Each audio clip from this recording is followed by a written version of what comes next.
नमस्कार, आप देख रहे हैं न्यूज फॉर नेशन। मैं हूं आपके साथ नरोत्तम सिंह। छठे चरण के 8 सीटों पर कल वोटिंग होना है।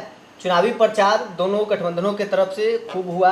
एक तरफ प्रधानमंत्री नरेंद्र मोदी, गृह मंत्री अमित शाह, तो दूसरी तरफ तेजस्वी यादव और मुकेश सहनी धुआंधार चुनावी प्रचार किए। लेकिन अब सवाल है कि जो 8 सीटों पर छठे चरण में वोटिंग होना है, जो भूमिहार वोटर है वो किसके पक्ष में रहेगा। 8 सीटों में 2 सीटों पर भूमिहार कैंडिडेट है, वैशाली और महाराजगंज में। वैशाली से आरजेडी की ओर से मुन्ना शुक्ला हैं, तो महाराजगंज से कांग्रेस से आकाश सिंह, जो प्रदेश अध्यक्ष अखिलेश सिंह के पुत्र हैं, वो उम्मीदवार हैं। सिवान में त्रिकोणीय मुकाबला है। हिना साहब निर्दलीय उम्मीदवार के तौर पर चुनावी मैदान में हैं। कुछ भूमिहार नेता हैं जो हिना साहब को समर्थन करने के भी वादा किए हैं, उनके साथ जाकर वहाँ चुनावी प्रचार भी किए हैं। हमारे साथ वरिष्ठ पत्रकार रवि उपाध्याय सर हैं। सर, जो छठे चरण के 8 सीटों पर वोटिंग होगा कल, भूमिहार वोटर हैं वो किसके तरफ जाएंगे। 2 सीटों पर महागठबंधन के तरफ से जो भूमिहार हैं वो कैंडिडेट हैं।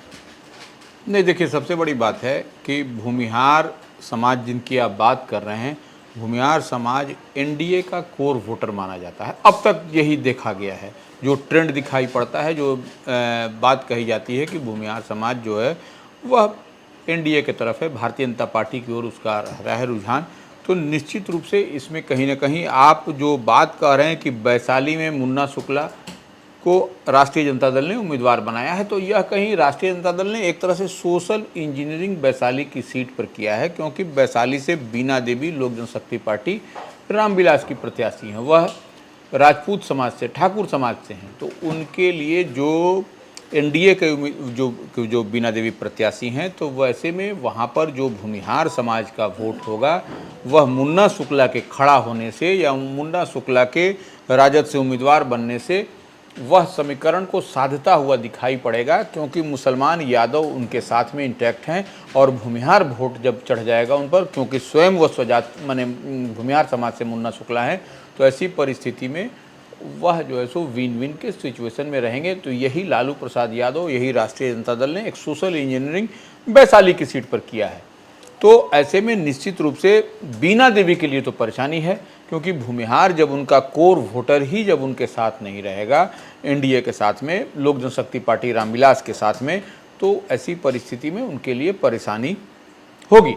और लेकिन सवाल यह है कि मुन्ना शुक्ला जो आरजेडी के साथ चले गए हैं, तो ऐसी परिस्थिति में जो कोर वोटर हैं एनडीए के भूमिहार समाज, वह आरजेडी को कितना वोट करेंगे, यह देखने और समझने वाली बात है।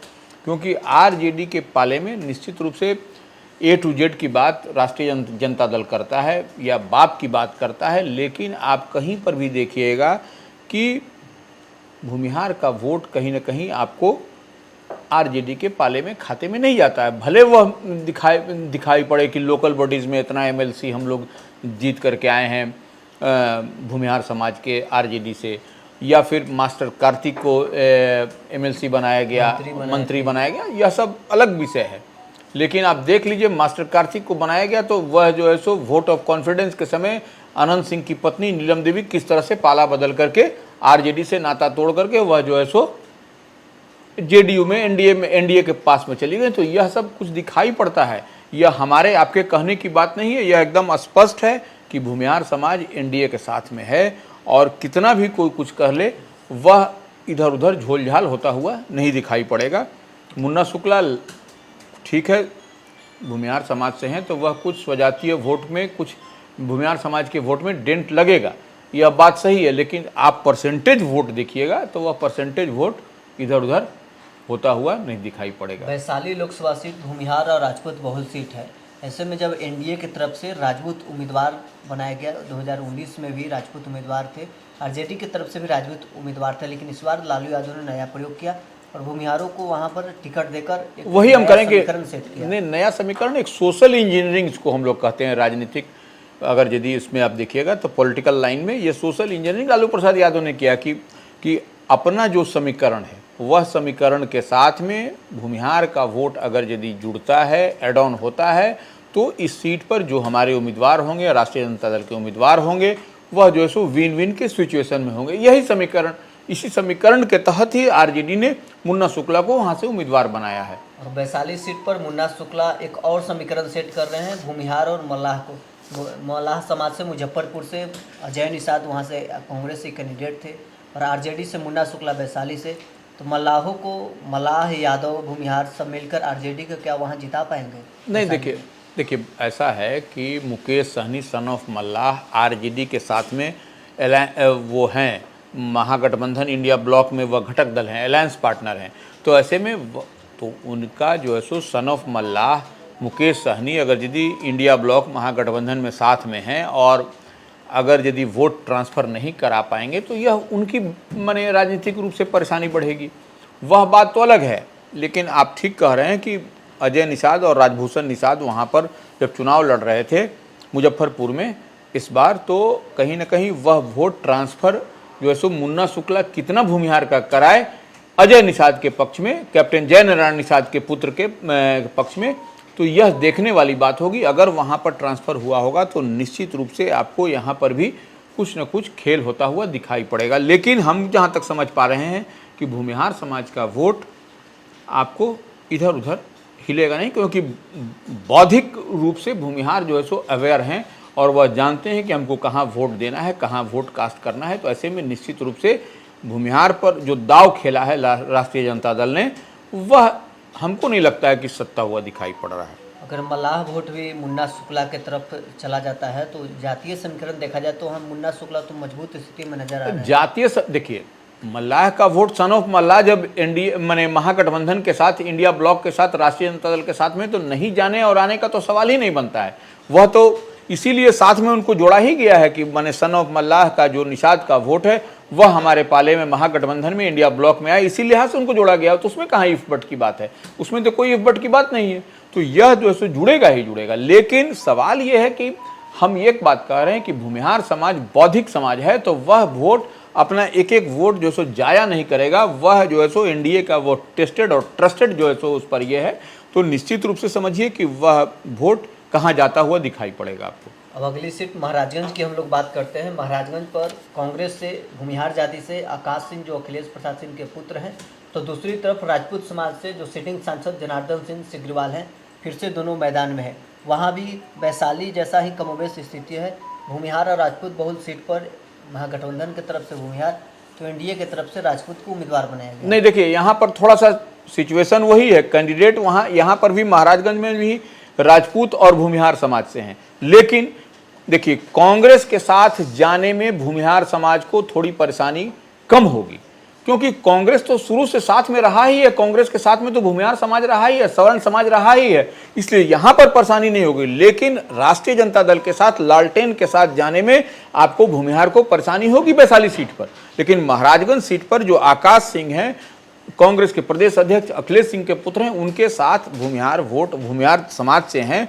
आकाश सिंह और जनार्दन सिंह सिग्रीवाल भारतीय जनता पार्टी से हैं, वहाँ पर बीजेपी से लड़ रहे हैं। तो ऐसे में आपको वहाँ पर आपको आकाश सिंह के साथ भूमिहार वोट, देखिए यही समझना है, आकाश सिंह के साथ भूमिहार वोट चढ़ता हुआ दिखाई पड़ेगा। लेकिन मुन्ना शुक्ला के साथ, क्योंकि वो आरजेडी के साथ हैं, लालू प्रसाद यादव की पार्टी से हैं, तो लालू प्रसाद यादव की पार्टी के साथ में भूमिहार का देखिए दिखाने के, हाथी के दांत खाने के और दिखाने के अलग अलग होते हैं, इस बात को भी समझना पड़ेगा। तो ऐसे में निश्चित रूप से इस बात को समझिए कि महाराजगंज सीट पर आपको आकाश सिंह के साथ भूमिहार का वोट आपको चढ़ता हुआ दिखाई पड़ेगा। तो कहीं कोई अतिशयोक्ति नहीं होगी, वहां पर चढ़ेगा वोट, इस बात को आप समझ लीजिए। और अखिलेश सिंह कांग्रेस के बड़े नेता हैं और उनके पुत्र जब लड़ रहे हैं, तो निश्चित रूप से आपको यहाँ पर कुछ न कुछ होता हुआ, खेल होता हुआ दिखाई पड़ेगा।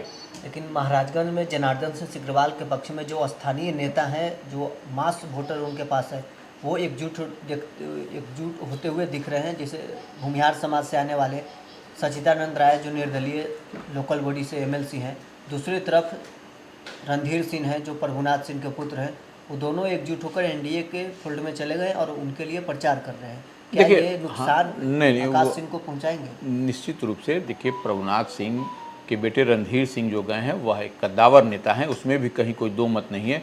लेकिन आप एक चीज़ और समझिए, वहाँ के महाराजगंज से उमाशंकर सिंह के पुत्र जो हैं, उमाशंकर सिंह भी वहाँ पर सांसद हुआ करते, तो उनके पुत्र जो है जो है सो लालू प्रसाद यादव के साथ उनकी तस्वीर पिछले के दिनों वायरल हुई थी और वो लालू प्रसाद यादव के साथ देखे जा रहे हैं। तो महाराजगंज का समीकरण आप उस तरह से मत देखिए कि रणधीर सिंह हैं, ठीक है रणधीर सिंह हैं, अब महाराजगंज से जो कांग्रेस के जो एमएलए हैं विजय शंकर दुबे, उनके पुत्र सत्यम दुबे भारतीय जनता पार्टी में शामिल हुए हैं, वह भी ठीक है। लेकिन जो इक्वेशन देखिए यहाँ पर चुनाव के में समीकरण साधने की कवायद है और इस समीकरण साधने की कवायद में आकाश सिंह जो है सो कहीं ना कहीं उनको एज मिलता हुआ दिख रहा है। क्यों मिल रहा है? क्योंकि उनके पास में जो एमवाई समीकरण के साथ साथ जो है सो भूमिहार समाज का वोट चढ़ेगा, तब वो वहां पर महाराजगंज सीट में आपको कंफर्टेबल पोजीशन में वह होंगे। जीत हार अलग विषय है। उन्हीं के समाज के सचिदानंद राय हैं जो अब जनार्दन सिंह सिग्रीवाल के लिए वहां पर जाकर प्रचार कर रहे हैं। नहीं देखिए, जनार्दन सिंह सिग्रीवाल के लिए कहीं बात कही जा रही है, सचिदानंद राय कहाँ तक प्रचार प्रसार करेंगे यह देखने वाली बात है। क्योंकि वहाँ पर देखिए में तो वो चले गए हैं, लेकिन समाज की जब बात होगी तो समाज के लिए मुखर होकर आप नहीं बोल सकते हैं। आप बोलिएगा तो फिर कल को आपका भी चुनाव होगा, तो इस बात को भी लोग समझते हैं कि आज तो हम बोल देंगे, लेकिन कल को जब अपने चुनाव में हम जाएंगे तो समाज के लोग ही हम पर उंगली उठाएंगे। इस लिहाज से हर आदमी बचता हुआ दिखाई पड़ता है। ऐसे में आपको सामने डायरेक्टली फाइट नहीं कोई करेगा, पर्दे के पीछे से भले आप मदद कर दीजिए जनार्दन सिंह सिग्रीवाल को या किसी को, लेकिन आप प्लेटफॉर्म पर आके, मंच पर आकर के आप मुखर होकर के नहीं विरोध कर सकते अगर आप स्वजातीय हैं तब। जो वहाँ के स्थानीय कांग्रेस के विधायक हैं महाराजगंज के, उन्होंने स्टेटमेंट ये दिया है कि जो हमारे कैंडिडेट है उनको लोग, हमारे क्षेत्र के लोग कर रहे हैं कि इनको हम नहीं पहचानते हैं। आप विजय शंकर दुबे की बात कर रहे हैं। विजय शंकर दुबे निश्चित रूप से वह भी महाराजगंज सीट से कांग्रेस के लिए एक दावेदार थे, तो वह स्वाभाविक तौर पर उनकी नाराजगी होगी आकाश सिंह से। वह कोई बहुत बड़ा चुनावी मुद्दा होगा, यह बात नहीं है। लेकिन अब आपको टिकट नहीं मिला तो आपको ये जिससे कहावत है ना कि अगर यदि नहीं मिले बैर तो बैर खट्टे हैं, तो वही बात है। वो उनको नहीं मिला तो वह आज आकाश सिंह का क्रिटिसाइज करेंगे, आकाश सिंह की बात कहेंगे इधर उधर। लेकिन वहाँ देखिए समाज, आप इस बात को समझिए, जातीय गोलबंदी होती है, तो जातीय गोलबंदी से इतर होकर के कोई चाहेगा कि हम अपना वर्चस्व, अपना एकाधिकार, अपनी बात कहें और आने वाले चुनाव में भी हम बेनिफिट लें, तो वह नहीं हो सकता है। इसलिए उस लिहाज से चुप और मौन रह करके ही मौन समर्थन करें, वही बेहतर होता है। और चतुर जो भी आदमी होता है, जो भी राजनीतिक सूझबूझ का आदमी होगा, वह इसी दिशा में काम भी करता है। बगल के सीट सारण में जिस प्रकार से हिंसा हुई, सारण प्रकरण का क्या इफेक्ट महाराजगंज पर रहेगा? देखिए, निश्चित रूप से सारण का इम्पैक्ट महाराजगंज पर होगा, क्योंकि बगल का कॉन्स्टिट्यूंसी, बगल का लोकसभा क्षेत्र है। ऐसे में अगर यदि जातीय ध्रुवीकरण, गोलबंदी हो, तो यह कोई, इससे आप इनकार नहीं कर सकते हैं। क्योंकि देखिए, चुनाव में एक एक पॉइंट को भुनाने की बात होती है। तो यह जो वहाँ पर जो घटना हुई, दुर्घटना हुई, उसको कैश करने के लिए राजनीतिक रूप से लोग ये सब करते हैं। यही तो चतुराई है, राजनीतिक पॉलिटिकल चतुराई है। तो निश्चित रूप से उसका इम्पैक्ट आपको दिखाई पड़ेगा। आपको ऐसी बात नहीं कहूँगी, सटा हुआ कॉन्स्टिट्यूंसी है। अगली सीट अब हम लोग सिवान की बात करेंगे, जहां आरजेडी से बिहार विधानसभा के पूर्व अध्यक्ष अवध बिहारी चौधरी हैं, तो एनडीए फोल्ड से जेडीयू के विजय लक्ष्मी हैं, जो रालोसपा के पूर्व प्रदेश अध्यक्ष रमेश सिंह कुशवाहा की पत्नी हैं। अभी वो जेडीयू में है और जेडीयू नेता हैं। तो त्रिकोणीय मुकाबले में हिना साहब हैं, जो वहाँ पर खेल बिगाड़ने में लगे हुए हैं। क्या जो भूमिहार वोटर हैं वो किसके साथ सिवान में रहेंगे? देखिए, सिवान में भूमिहार जो वोट समाज की बात कहते हैं, वो अधिकांश वो कम संख्या में है। वहाँ पर मेन सिवान में ब्राह्मण जो है सो डिसाइडिंग फैक्टर होगा। अगर ब्राह्मण किधर जाता है उसके साथ ही भूमिहार वोट वहाँ पर चढ़ता है। तो ऐसे में वहाँ पर आप निश्चित रूप से हिना साहब वहाँ ट्रेंगुलर फाइट बनाने की कोशिश और अवध बिहारी चौधरी मिलकर कर रहे हैं। लेकिन वहाँ पर आपको सिवान में देखिएगा, विजय लक्ष्मी का जो है सो, जो एनडीए के उम्मीदवार हैं, जो प्रत्याशी हैं, अंतोगत्वा उन्हीं के पक्ष में आपको एज मिलता हुआ दिखाई पड़ेगा और सवर्ण समाज का वोट निश्चित रूप से मिलेगा। और वो स्वयं कुशवाहा है, तो कुशवाहा जो कोर वोटर हैं उसमें आप डेंट नहीं लगा सकते, तो वह तो आपको पड़ेगा ही पड़ेगा, क्योंकि वह कुशवाहा समाज से हैं, विजय लक्ष्मी कुशवाहा।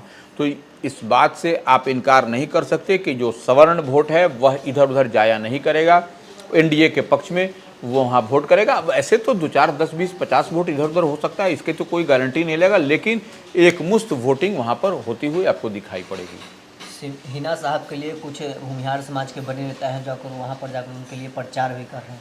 तो क्या जो भूमिहार वोटर है वो हिना साहब के लिए गोलबंद हो जाएगा वहाँ? देखिए, हिना साहब के लिए भूमिहार वोटर व्यक्तिगत संपर्क किसी से हो सकता है, लेकिन हम जिसे बताया कि भूमिहार समाज जो है सो एनडीए का टेस्टेड और ट्रस्टेड है, तो भूमिहार इधर उधर नहीं देखेगा, ब्राह्मण इधर उधर नहीं देखेगा, राजपूत इधर उधर नहीं देखेगा। वह एकदम उसका टारगेट है कि हमको एनडीए को जिताना है और नरेंद्र मोदी की सरकार बनानी है। ऐसे में वह इधर उधर किसी के फेरे में, किसी के चक्कर में, किसी के इधर उधर होता हुआ नहीं दिखेगा। आप देखिएगा, यही होता हुआ दिखाई भी पड़ेगा आपको। अब 4 तारीख को जब रिजल्ट परिणाम आएगा तो सिवान का आप उठा करके देख लीजिएगा, कोई दिक्कत नहीं। बचे जो और अन्य 5 सीटों है छठे चरण के, उनका स्थिति क्या होने वाला है? भूमिहार समाज के जो वोटर है वो किसके तरफ, एनडीए या महागठबंधन?